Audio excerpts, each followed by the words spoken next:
안녕하세요. 저는 올해 40대 초반이 된 여자입니다. 여기서 사연을 듣고 저의 지난 삶을 돌아보니 제가 겪었던 일들도 평범하지 않았던 일이라 이야기해 보려고 해요.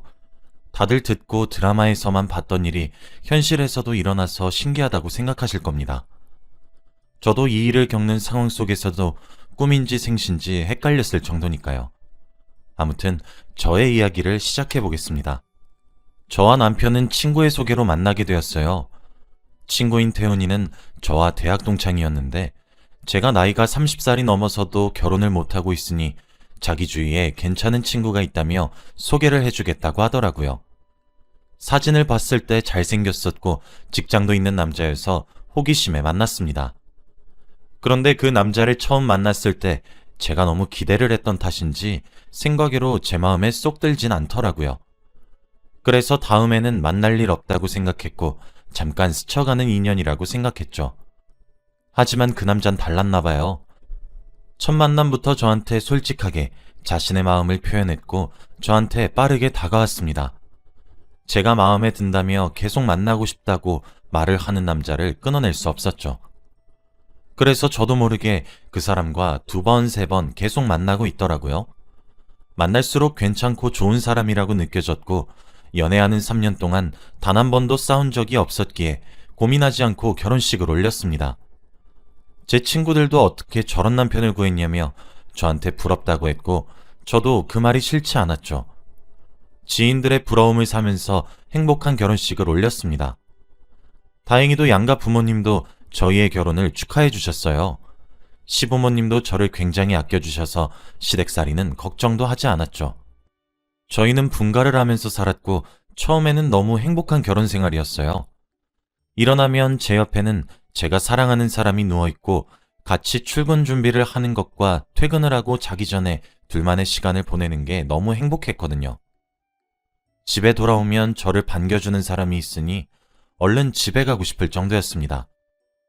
정말 행복한 신혼생활의 연속이었고 결혼을 안 한 주위 사람들한테 결혼하라고 권유까지 했어요. 그만큼 저는 결혼에 대한 만족도가 높았습니다. 하지만 둘이서 거의 1년 동안 살다 보니 집이 조금 적적하더라고요. 집안에 남는 방도 있었고 저희 둘이서 사는 것도 재밌었지만 또 다른 행복을 느끼고 싶었습니다. 그리고 제가 나이도 있으니 최대한 빨리 아이를 가져보고 싶었고요. 남편한테 조심스럽게 이세 계획에 관해 물어보았습니다. 그런데 남편은 극구 반대를 하더라고요. 자기는 아기의 존재가 너무 싫다고 하면서 말이죠. 울고 떼쓰고 그러는 거 짜증난다며 지금처럼 저와 단둘이서 평생 살고 싶다고 하더라고요. 남편의 말이 이해는 됐지만 그래도 고민도 하지 않고 단칼에 거절하는 모습을 보니까 많이 속상하긴 했습니다. 그리고 남편은 다른 집 아기들은 많이 좋아해요. 같이 길을 걷다가 산책하는 아기들을 보면서 아, 너무 귀엽다 진짜 라고 하면서 저를 바라볼 때보다 더 사랑스러운 눈빛으로 갓난아기를 보거든요. 저도 그런 모습을 보고 아, 이 남자가 아기를 많이 좋아하는구나 라는 것을 느끼고 물어본 거고요. 그런데 제 예상과 다르게 남편은 일초의 고민도 없이 거절했습니다. 그 뒤로 임신에 관해서 이야기는 절대 꺼내지 않았어요. 그런데 아이 이야기를 꺼낸 사람은 바로 시어머니입니다. 저희가 결혼 생활도 얼추 즐겼고 이젠 아이도 있으니 아이를 가지라고 하더라고요. 임신을 권유하는 것도 아니라 아이를 가지라고 강요를 했습니다.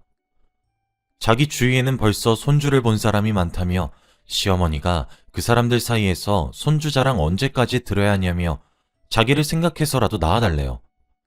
처음엔 그 말을 듣고 조금 당황하긴 했습니다. 제가 시어머니를 위해 아이를 낳아야 하나요? 당당하게 말씀하시는 모습을 보고 조금 많이 놀랐습니다. 그치만 저도 아이를 낳고 싶기도 했고 남편만 허락한다면 아이를 가질 수 있을 것 같아서 시어머니의 말에 반박하지 않았어요. 혹시라도 남편이 시어머니의 말을 듣고 조금 생각이 바뀌지 않을까 하면서 말이죠. 조심스럽게 시어머니한테 어머님, 저도 아이 많이 가지고 싶은데 남편이 아기는 절대 싫다고 하네요. 제가 아무리 설득해도 안 넘어와요. 어머니가 남편한테 말씀 잘해주시면 안 돼요? 라고 말을 했고 시어머니도 자기가 아들을 잘 설득해보겠다고 했습니다. 그런데 몇 달이 지나도 남편은 절대 싫다고 했어요. 시어머니는 아주 대놓고 남편에게 아기를 가지라고 권유했지만 남편은 싫다고 했죠. 저희 집이 일주일에 한 번은 꼭 시댁에 가서 밥을 먹고 옵니다. 그런데 갈 때마다 시어머니가 남편한테 아기 얘기를 하니까 남편은 집에도 가기 싫대요. 그만큼 남편도 스트레스를 많이 받은 것 같습니다. 그런데 저희가 딱히 임신이 안 되기 위해 노력하는 것도 아니에요. 저희 부부 사이도 좋았고 임신이 되지 않는 행동들을 전혀 하지 않았습니다. 이 정도면 오히려 아기가 생겨야 하는 게 정상일 정도로 말이죠. 그런데 깜깜무소식이었습니다. 시어머니는 임신을 계속 강요하고 있고 남편은 임신을 안 하겠다고 하니까 사이에서 제가 많이 힘들었어요. 저는 아이를 낳고 싶었지만 남편이 그런 사소한 이유로 아이를 가지고 싶지 않다고 고집 피우는 게 이해가 되지 않았습니다. 시어머니는 날이 갈수록 독촉이 심해졌어요. 밤만 되면 전화가 오셔서는 오늘 나를 잡아라 라고 하면서 저희 부부관계까지 간섭하셨고 임신이 잘 되는 한약도 지어오셨고 저를 데리고 점집도 가셨죠. 남편이 그렇게 아이를 거부할수록 제가 더 고생했습니다. 하루는 제가 너무 스트레스도 많이 받고 힘들어서 남편한테 처음으로 소리를 지르면서 말을 했어요. 나도 너무 힘들고 지친다고 말이죠. 나를 봐서라도 아이를 낳으면 안 되냐고 거의 빌면서 부탁했습니다. 그런데 남편은 고민을 하더라고요. 아기 이야기만 꺼내면 바로 안 된다고 하던 사람이 갑자기 고민을 하니까 조금 놀라웠습니다. 그런데 고민 끝에 남편이 꺼낸 말은 정말 충격적이었어요. 여보, 나도 아이 낳고 싶고 당신이 이렇게 고생하는 거 정말 보기 힘들어. 그런데 내가 아이를 못 낳는 이유가 따로 있어. 원래 말 안 하려고 했는데 당신이 이렇게까지 고생을 하니까 어쩔 수 없이 말해야겠다. 사실 나 무정자증이야. 남편의 입에서 나온 말은 정말 충격적이었어요. 제가 몇 년 동안 만났던 이 사람이 이런 병을 앓고 있는지 상상도 못했습니다. 그리고 무엇보다 저한테 말 한마디도 없이 결혼을 한 거잖아요. 처음엔 충격도 컸지만 배신감이 더 크게 들었어요. 저한테 말 한마디도 없이 결혼하고 나서 자신의 병을 알려주는 건 사기 결혼이라고 생각했죠. 제가 너무 당황하고 화가 나서 말이 나오지 않고 있었는데 남편은 오히려 저한테 숨겨달라고 했습니다. 아직 부모님은 모르셔. 내가 이런 병이 있는 거 알면 많이 속상해 하실 거야. 그러니까 우리 둘 다 아이 낳을 생각이 없다고 말씀드리면 안 될까? 처음엔 그냥 아기 안 낳을 거라고 하면 포기하실 줄 알았는데 이렇게 당신 한약 먹이고 점집 가면서 당신 힘들어하는 거 보니까 당신한텐 말해야겠더라고. 사실 나도 아이 너무 낳고 싶고 길 지나가는 아기들만 봐도 좋을 만큼 우리 애이세 낳고 싶지만 몸이 따라주지 않아서 지금까지 핑계대면서 아이 낳지 말자고 한 거였어. 부모님한테는 나 무정자증인 거 알리지 말고 그냥 당신 마음이 바뀌었다고 해. 그냥 아기가 낳기 싫어졌다고 해주라. 남편은 저한테 지금까지 말하지 못해서 미안하다는 사과 한마디 없었습니다. 처음으로 이 사람한테 배신감을 느꼈고 저 혼자서 아이를 낳는 기대를 했다는 게 너무 부끄러웠죠. 그치만 아이는 포기할 수 없었어요. 저를 닮은 제 아이를 너무 낳고 싶었거든요.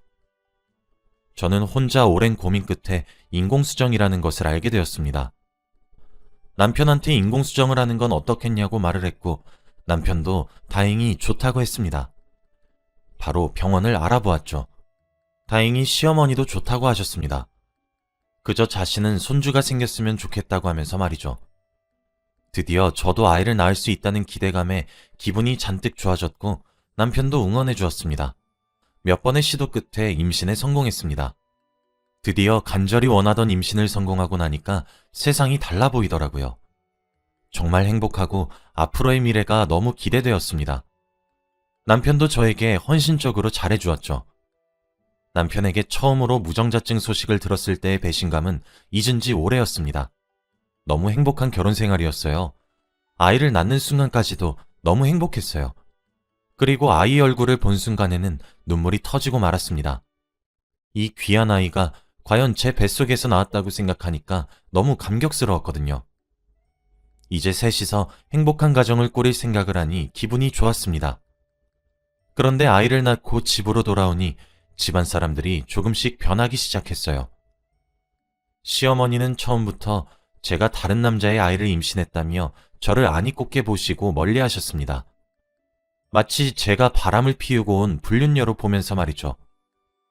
그래서 제가 임신하는 기간 동안 단 한 번도 저를 찾아오시지 않았습니다. 그래도 괜찮았어요. 저를 살뜰히 챙겨주는 남편이 옆에 있으니까요. 그런데 남편은 아이가 점점 커갈수록 행동이 바뀌기 시작했습니다. 제가 열심히 집에서 아침부터 밤까지 육아를 하는 동안 한 번도 도와주지 않았고 매일같이 집에 들어왔어요. 그리고 깨달았죠. 남편에게 다른 여자가 생겼다고 말입니다. 지금 생각해도 여자의 촉은 정말 무시할 수 없는 것 같아요. 한순간에 싸늘한 촉이었고 확인해보니 정말로 맞더라고요. 그 여자와 만난 건 제가 아이를 낳고 나서였습니다.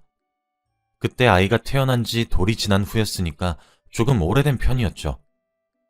믿었던 남편의 배신에 저는 울면서 남편에게 말했어요. 지금 애 아빠가 다른 여자나 만나고 다니면서 가정을 내팽겨버릴 수 있냐고 하면서 말이죠. 그런데 남편의 대답은 충격적이었습니다. 나 사실 우리 아들 내 아이로 안 느껴져. 임신할 때는 얼굴을 모르니까 내 아들로 느껴졌지만 아이가 태어나고 자랄수록 나랑 생판 다르게 생긴 얼굴 보니까 정이 안 들더라. 그리고 당신 육아한다고 머리도 안 감고 잘 씻지도 않는 거 보니까 여자로 보이지도 않고. 내 피를 가지고 있지 않은 자식을 어떻게 내 자식이라고 생각해? 당신도 나 이해해줬으면 좋겠어. 남편의 말을 듣고 저는 정신이 번뜩 차려졌습니다. 지금까지 이 남자와 산 세월이 다 후회가 되었고 제가 결혼을 잘못했다고 말이죠. 당장이라도 이 사람과 이혼을 하고 제 아들을 데리고 나가고 싶었습니다. 아이가 커갈수록 이런 아빠 밑에서 자라게 된다면 사랑을 못 받고 자랄 것 같았거든요. 그래서 이혼을 하겠다고 남편과 시부모님에게 말씀드렸어요. 그런데 시어머니는 오히려 좋아하셨습니다. 그래? 이혼 얘기 왜 이제야 꺼내나 싶다. 이혼할 사이니까 얘기할게. 우리 아들한테 들어보니까 너 자궁이 약해서 임신 못했던 거라며? 어떻게 그런 비밀이 있으면서 말 한마디도 안 했니? 너 때문에 한약 짓고 점집 다니느라 쓴 돈이 얼만데 어떻게 네 얘기는 쏙 빼고 오로지 남편 때문에 임신을 못하는 거라고 말을 하니? 너도 정말 이기적인 애였구나. 너 같은 건 우리 집에 있을수록 독이니까 얼른 네 아들 데리고 나가. 우리 집안이랑 피 한 방울 안 섞인 애를 설마 두고 갈 생각은 아니겠지? 마지막 양심이 있으면 조용히 이혼하고 아이 데리고 살거라. 양육비도 받을 생각 말고. 알고 보니 남편은 자신의 무정자증에 대해서는 절대 말을 하지 않았고 오히려 시어머니에게 제가 자궁이 약해서 임신을 못했던 거라고 핑계를 댔더라고요. 어떻게 이런 사람이 있을 수 있나요? 저는 한순간에 거짓말쟁이가 되고 말았고 너무 억울해서 화가 미친 듯이 났습니다. 이대로 나가버리면 정말로 거짓말을 하는 나쁜 사람이 될 것 같아서 마지막으로 한마디라고 가야겠다고 생각했어요. 이 말을 하지 않으면 나중에 두고두고 후회할 것 같았거든요. 어머니, 지금 제대로 오해를 하시는 것 같은데요. 저 자궁 안 약해요. 저희가 왜 아이를 낳지 못했는지 아세요? 바로 당신 아들이 무정자증이라서 못했던 거예요. 저한테 결혼하기 전에 한마디도 없다가 아기 낳자고 하니까 그때서야 말하더라고요. 이건 명백히 사기 결혼이죠. 그러면서 저한테 절대 자기 부모님한테는 말하지 말아달라고 하더라고요. 그래서 말 안 하고 인공수정하기로 했습니다. 그런데 또 낳고 보니까 자기 핏줄이 아니어서 정이 안 간다며 다른 여자나 만나고 다니는데 어떻게 결혼 생활을 더 할 수 있나요? 제가 먼저 이혼하자고 했어요. 그리고 제 아들 제가 보란 듯이 잘 키울 겁니다. 옆에서 듣고 있던 남편은 자신의 비밀이 폭로되자 당황하는 눈빛이었어요. 그런데 예상외로 시어머니는 놀라지 않으셨습니다. 우리 아들이 무정자증이라고? 넌 끝까지 거짓말이구나. 어디서 이런 천박한 계집애를 데리고 와서는. 그리고 우리 아들이 다른 여자를 만나고 있어? 듣던 중 반가운 소리구나. 오히려 너 나가고 새로운 며느리 더 일찍 볼 수 있어서 좋네. 그 아이 데리고 와서 우리 집안 핏줄 섞인 아이 낳아서 잘 살 테니 당장 여기서 나가렴. 다신 얼굴 보고 싶지 않으니까 썩 나가거라. 시어머니는 제 말을 전혀 믿지 않으셨고 저를 내쫓았습니다. 끝까지 저를 거짓말쟁이로 알고 있는 사람한테 굳이 마음을 돌리고 싶지 않네요. 이젠 다시 볼 사이가 아니니까요. 그리고 남편과 만나고 있는 그 여자가 어떻게 임신을 할 수 있겠습니까? 남편은 씨앗이 나오지 않는 몸인데 말이죠. 나중에 뒤늦게라도 시어머니가 남편의 비밀에 대해 알 생각을 하니까 조금 기대되긴 했습니다. 저는 아들을 데리고 친정집에 와서 살게 되었어요. 그리고 부모님께 제가 겪었던 일에 대해서도 다 말씀드렸더니 이혼 정말 잘했다고 했습니다. 조용히 합의 이혼으로 진행해서 빨리 끝낼 수 있었거든요. 아들을 키우는 건 다행히도 부모님께서 도와주셔서 나름 수월했습니다. 그리고 다시 복직도 하고 육아도 하면서 바쁜 일상 속의 연속이었죠. 아이는 점점 커져갔고 저도 이 생활에 조금씩 적응해 나가고 있었습니다. 그동안 전 남편과는 단 한 번의 연락도 주고받지 않았죠. 그래서 어떻게, 어디서 뭐라고 사는지 전혀 알지 못했습니다. 저는 양육비도 받지 않았어요. 그런 사람한테 아이의 양육비를 줄 권한도 주고 싶지 않았거든요. 오랜만에 일을 하면서 사람들도 만나고 하니까 살아있는 듯한 느낌이 들어서 너무 만족스러웠습니다. 이제야 숨통이 트이는 것 같고 이혼하기 정말 잘했다는 생각이 들었거든요. 그렇게 행복한 나날들의 연속이었는데 얼마 전 친구에게서 연락이 왔습니다. 바로 저에게 전 남편을 소개시켜준 태훈이라는 친구였죠. 이혼 후에 처음 연락 와서 반가운 마음에 연락을 받았더니 잠깐 만나자고 하는 겁니다. 회사 퇴근을 하고 잠깐 저희 집 앞에서 말이죠. 해주고 싶은 말이 있다고 했습니다. 태훈이가 진지하게 말을 하는 성격이 아니라서 이렇게 목소리 깔고 이야기하니까 조금 놀랐어요. 도대체 어떤 심각한 이야기길래 이렇게 말하는지 궁금했습니다. 그래서 저는 상황의 심각성을 알고 퇴근 후 정말 오랜만에 태훈이를 만났습니다. 저희는 작은 맥주집에서 만나서 맥주 한 잔을 시키고 이야기를 나누었어요. 처음엔 태훈이가 말을 주저하더라고요. 저한테 어떻게 말을 해야 할지 모르겠다고 하면서 말이죠. 저는 괜찮다고 편하게 말하라고 했고 태훈이는 맥주만 마시다가 결국 한 잔을 다 비우고 나서 말을 꺼냈습니다. 태훈이가 저한테 하는 말은 바로 전 남편에 관한 이야기였어요. 정말 오랜만에 듣는 그 사람의 근황에 대해서 저에게 말을 해주더라고요. 그런데 들을수록 정말 가관이었습니다. 태훈이 말에 의하면 그 전 남편 집안이 아주 풍비박산이 났다고 하더라고요. 저와 이혼을 하고 나서 얼마 지나지 않아 남편과 만나고 있던 그 여자가 임신을 했대요. 그래서 그 집안 사람들은 오히려 좋다며 그 여자에 대해서 제대로 알아보지도 않고 결혼을 시켰다고 합니다. 그 집안 사람들은 그때까지 제가 남편이 무정자증이라고 거짓말을 했다고 생각했고요. 그리고 아이를 낳았는데 아이가 자랄수록 전 남편의 얼굴과 굉장히 달랐다고 합니다. 그래서 몰래 친자 검사를 했더니 다른 사람의 아이였다고 해요. 알고 보니 그 여자는 남자친구가 따로 있었고 지낼 곳이 필요해서 전 남편을 속이고 결혼한 거라고 합니다. 그리고 다 같이 병원에 가서 남편의 무정자증에 대해 검사해보니 정말로 그 병을 앓고 있는 게 맞았다고 해요. 전 시어머니는 쓰러지셨다고 합니다. 그렇게 그 집안은 풍비박산이 났다고 하더군요. 그 말을 듣고 드라마 한 편을 본 것 같아서 너무 놀라웠지만 무엇보다 정말 통쾌했습니다. 제가 그렇게 무정자증 이야기할 때는 거짓말이라고 오히려 화를 내셨으면서 이제서야 알게 되어서 너무 기뻤죠. 그리고 저 내쫓았을 때 오히려 다른 여자 만나서 좋다고 그렇게 말씀하셨으면서 이렇게 뒤통수 당하니 너무 고소했습니다. 태훈이는 얼마 전에 저와 전 남편이 이혼했다는 소식을 들었고 그래서 전 남편을 만나서 이 이야기를 다 들었다고 합니다. 그러면서 저한테 하는 말이 정말 충격적이었어요. 사실 오늘 네 전 남편이 너 보고 싶다고 자리 만들어 달라고 해서 부른 거야. 진짜 미안해. 지금 걔 이 가게 근처래. 너한테 미안하다고 사과하고 싶다고 하더라. 저는 그 친구한테 한마디의 이야기도 전해 들은 것도 없이 전 남편을 만나야 했습니다. 제 의견도 안 물어보고 멋대로 전 남편을 부른 친구에게 화가 났지만 화를 낼 틈도 없이 전 남편이 가게에 도착했어요. 몇 달 만에 본 얼굴은 예전과 달리 많이 상해 있었습니다. 그리고 제 옆에 앉았고 태훈이는 자리를 뜨더라고요. 그러면서 저한테 미안하다고 사과를 하기 시작했습니다. 정말 미안하다고, 잘못했다고 하면서 말이죠. 저는 그 남자와 한 공간에 있는 것 자체로도 역겨웠고 당장 자리를 뜨고 싶었기에 알겠다고 급하게 말을 하고 일어서려고 했습니다. 제가 의자에서 일어나니 대뜸 저에게 안기더라고요. 저한테 안긴 채로 여보, 나 여보 못 잊었어. 우리 다시 예전처럼 돌아가면 안 될까? 우리 아들도 너무 보고 싶고 당신 품도 너무 그리워. 가족들이 기다리고 있어. 응? 이라고 하는 게 아니겠습니까?